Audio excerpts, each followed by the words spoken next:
Hey gang, Ronan here. Welcome on back to the Retrocade and another edition of Sports Saturday. Apologies as I get this one going for not having any content last weekend.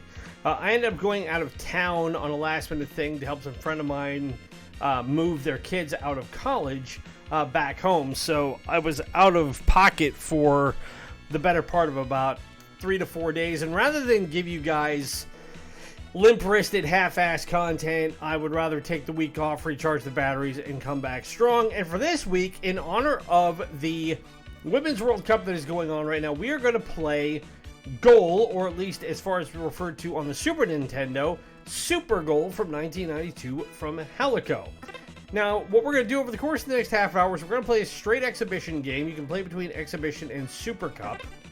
We're going to do one player, obviously, and we are going to play international rules. So we're going to have offsides on, fouls on, we'll put to the radar on, turn the music off to avoid any potential copyright strike, even though it's been 30 years. You never really know for sure. And then we'll go ahead and start the game. Now, you play as one of 25 different countries, and because we are playing here in the US of A, we're going to play as the US. And we are going to play against the Germans. Now, in this game, you can choose what sort of formation your team is going to play on. So you can have a 4-3-3 formation, 4-4-2. You can have a sweeper formation. We have somebody sitting way back with the goalie, or you can run what's called a 3-5-2. Genuinely, I don't know if there's any definitive difference one way or the other, but for the sake of argument, for this first half, we're going to play a 3-5-2, and the Germans are going to play a 4-4-2. Now, again, this game came out in Europe, North America, and Japan in early 1992. Unfortunately, I don't have any real reviews or any Metacritic scoring on it because it was just a game that wasn't that well reviewed at the time.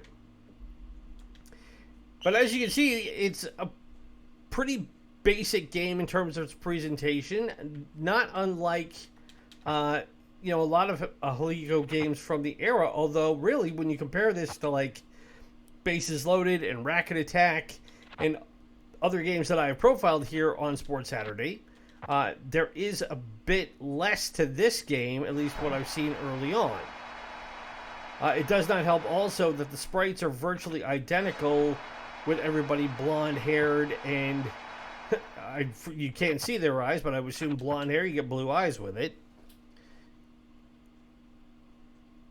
The controls are also a little weird insofar that it's trying to determine who your player is.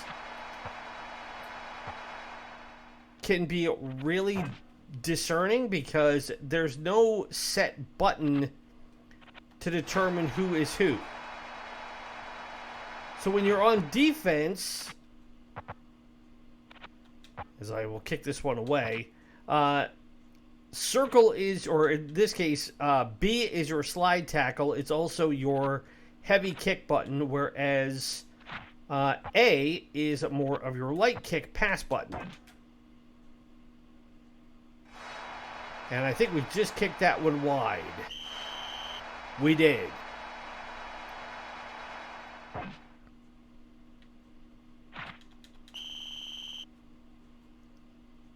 Now, with having fouls on, they will come in pretty fast and furious in this game. If we end up getting with a lot of exchanges with the German players.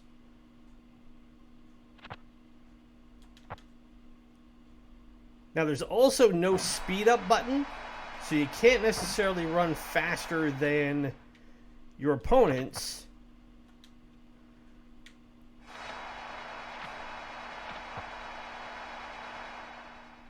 And I have this set for the goalkeeper mans the net automatically, so I don't have to worry about trying to do manual saves and things like that in a game I'm genuinely not that familiar with.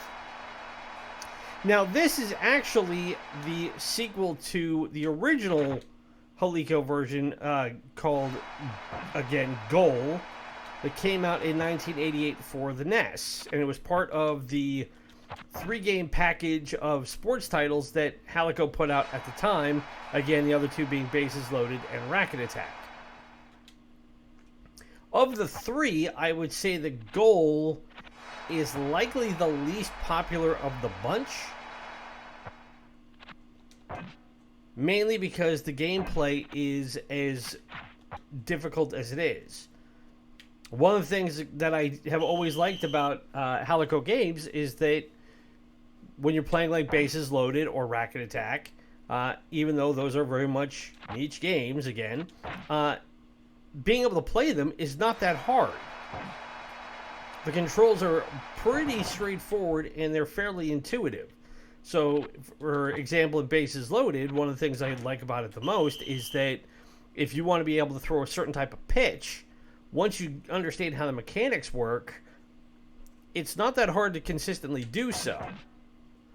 Whereas in this game, if you want to be able to place your kick in a certain spot, if you want to run to a certain spot, if you want to challenge an attacking striker, or if you want to be able to get into a better defensive position, it's not so easy. Mainly, you're just running around and hoping that your guys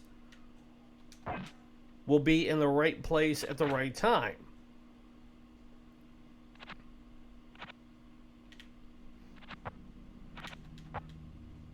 As I had that ball stolen away from me, and hopefully that was not going to roll out of bounds, but it did, so it'll be a throw-in for the Germans.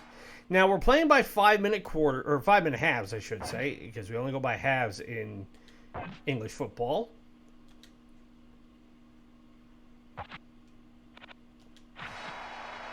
Which, if you are an English football fan, you're a European football fan, you're getting right up to the time of the year where you are at your happiest, because the seasons are getting ready to ramp up. I know there's a lot of friendlies going on in different leagues around Europe and in England. So, it's only going to be a couple of weeks, and then the new seasons are literally going to kick off.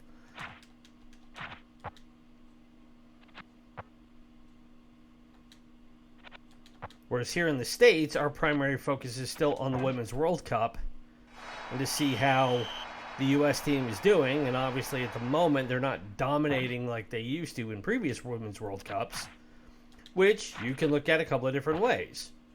I am of the standpoint of it's not as simple as saying who's particularly on the team or trying to look at it from any ideological purpose or agenda. Moreover, it's just the fact that you got players on the team who are particularly young. You have players on the team who are past their prime, in a manner of speaking. And the rest of the world, in the last 4 years since the previous Women's World Cup, have done a lot of work to improve their squads. So we made it to halftime with no score, so it's 0-0. So we get this little recap of stats. So it was 4 shots to 1 in favor of Germany. We had 4 saves to their 1. They had more fouls. Didn't have any corner kicks and didn't have any offside. So now that we go into the second half, we can change up our formation. And I'm just going to stick with 4-3-3 and see if that helps. They're going to go to a sweeper formation. Now in Japan, this game is known as Super Cup. And it was developed with Tosei along with Jaleco.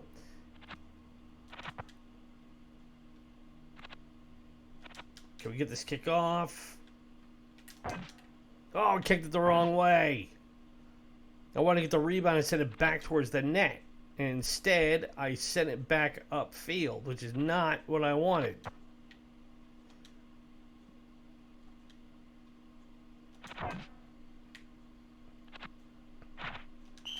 So we get the foul here.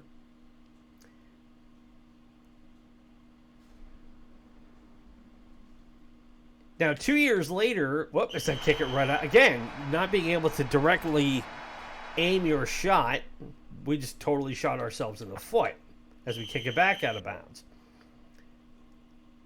So in 1994, Jaleco followed this up with what was called Super Goal 2. And we kick it out of bounds. pass the baseline again.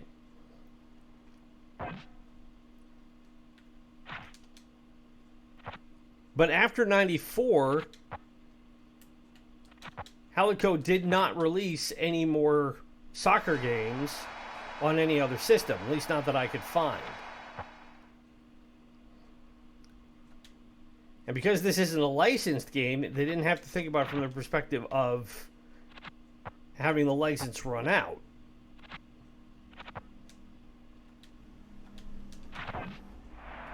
As that gets kicked out of bounds, and now I'm throwing.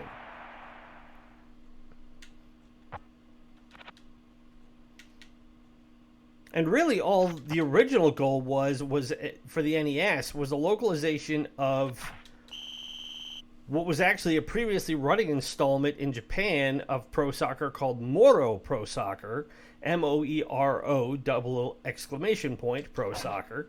And again, I kick it out of bounds. I'm actually pointing up when I kick that, and instead of going upfield, ooh, nice kick, but they got the save. It kept kicking out of bounds. Drive it upfield. Whoop.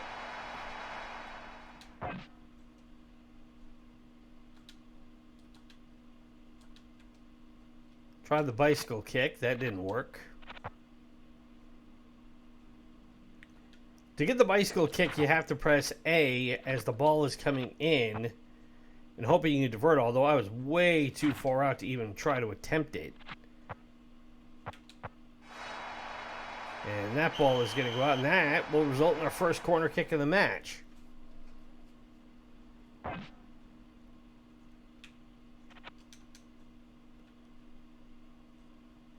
Can I get over and get this one? Nope.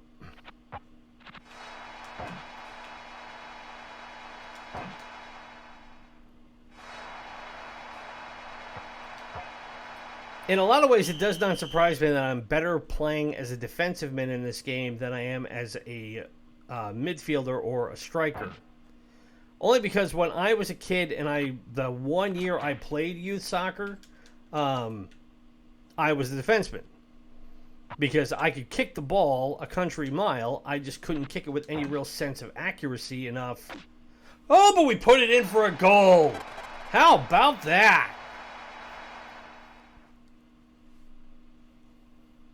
We got lucky there. I was expecting that to go wide. Instead, it just scooted right into that corner in front of the goalie. So now, what I was so sure was looking to likely be a draw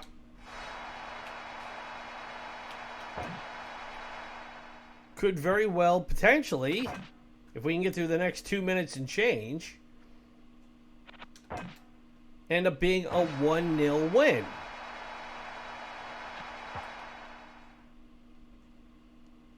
But anyways, I was saying, as a kid, playing youth soccer, I had an advantage over the kids I was playing against because my parents did not believe in spending money on me getting shin guards to play exclusively for soccer. So what they did is they took my stepbrother at the time, had played Little League baseball earlier in his young life and had been a catcher.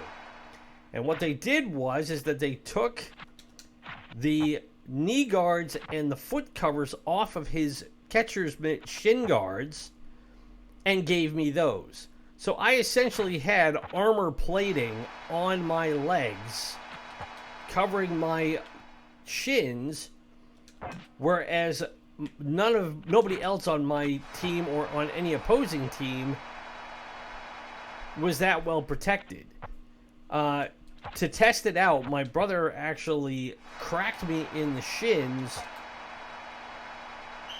with a ball peen hammer to see if I would feel it, and I didn't.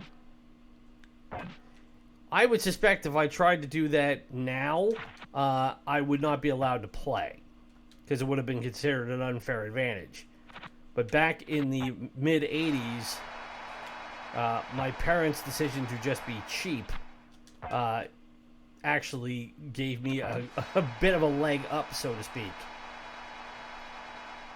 So we're under 30 seconds to go, and now all we've got to do is just keep Germany from scoring.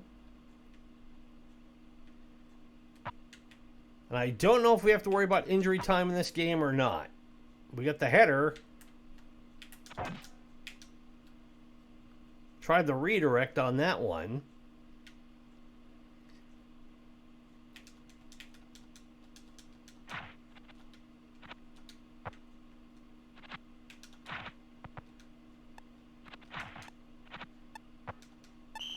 And that is it. So no injury time, and we actually managed to get a win in a game that I had no anticipation that we were going to even be able to score a goal.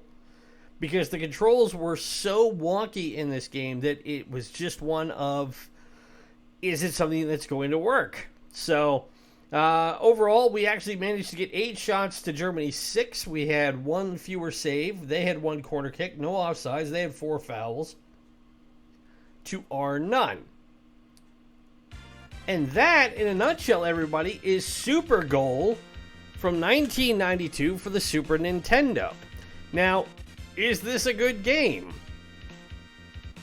I'm not really inclined to say so. I've having played FIFA soccer and other English football games on this channel, I'm inclined to say this is definitely in the bottom rung of those games. Also, considering that is made by Jaleco, I anticipated it being a little bit easier to control, have a few more bells and whistles, and the overall presentation would have been better. As it is it one that I think you should try out? Maybe if you want. Again, I'm playing it on the SNES free emulator. And to give you an idea of what you can do if you want to play the Super Cup, just keep it here, but you'll be able to do the same thing where you can choose your teams,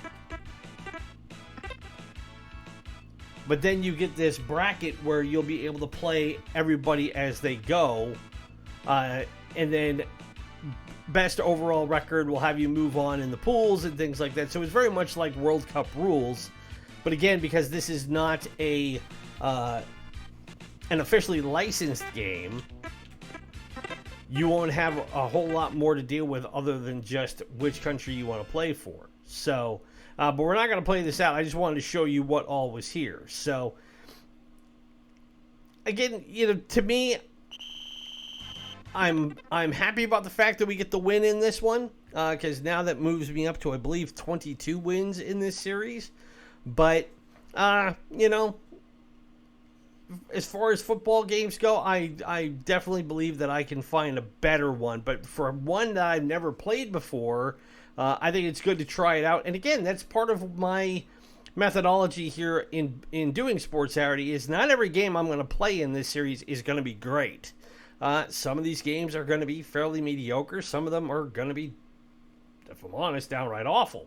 But that's part of the deal, in that, considering how many sports games are out there, how long they've been putting these out over so many systems, you got to take the good, the bad, and the ugly with it. So if anything, this gives me a little bit more incentive for next week to find one that's a bit more in line with the sort of game that I like. So with that, this is a little bit shorter one this week, but again, not every game that you play nowadays, or at least games you played back 20, 30 years ago in this case, are going to take over an hour to play. I was playing NCAA college football for my PS3 earlier today, and one game there lasts like 45 minutes. So, it wasn't always about trying to cram as much stuff in as it used to be. More just about getting the game over with, moving on to the next game, and just trying to get things as streamlined as possible. So, again, if you've enjoyed this, and I do hope you have, best way to show it is hit that like button, subscribe to the channel if you are new, ring the bell to be notified of the latest content. We will have Suckerpunch Sunday coming up tomorrow, where we play a classic fighting platform-based game from the 3rd, 4th, 5th, and 6th generation. Also, be sure to tune in on Monday, where we'll have continuing episodes of our ongoing playthrough of the original Diablo from 1998 for the PS1. We are now about, I believe, 14, if not 15 episodes into that series. We've only got a few more to go, because we're almost done with that game. I originally estimated it would be about 20 episodes in that series. I'm hoping I can stick to that, but you guys will just have to tune in and see. Also, spread the word about us and join us on Instagram and Threads at Ronan's Retrocade. We're trying to get this community built up as much as we can, so if you can help spread the word, help us hit our goal of 100 subscribers as soon as possible. That way we can unlock the YouTube customization algorithm, and we can make this channel bigger and better. Big shout out, as always, to all the new subscribers who have found my pokey little channel in the great forest of all things YouTube. Your visitation and your patronage is, as always, much appreciated, and it keeps giving me incentive to find ways to improve the channel and make it more palatable to everybody who is into classic video games. And as always, if there is a game you would like to see us feature from the Nintendo Entertainment System, the Super Nintendo, Sega Master System, Sega Genesis or Mega Drive, SNK Neo-Geo, Nintendo 64, PlayStation 1 or PlayStation 2, leave it in the comments below or drop me a line on Instagram or Threads. Can be any game from those consoles that you want, guys. I'll give you an honest assessment about it, give you half an hour of enjoyment on a title that you may know well or may have not seen before, and it gives me, as always, the chance to build more organic content with your ideas and what you want in mind. So, again, leave me those ideas on Instagram and Threads. As always, my name is Ronan. It's been great to spend this Sports Saturday with you. It's glad to be back. Be safe, be well, happy gaming, stay cool out there. It is super hot in the world this weekend, and we will talk to you tomorrow for Suckerpunch Sunday. Bye.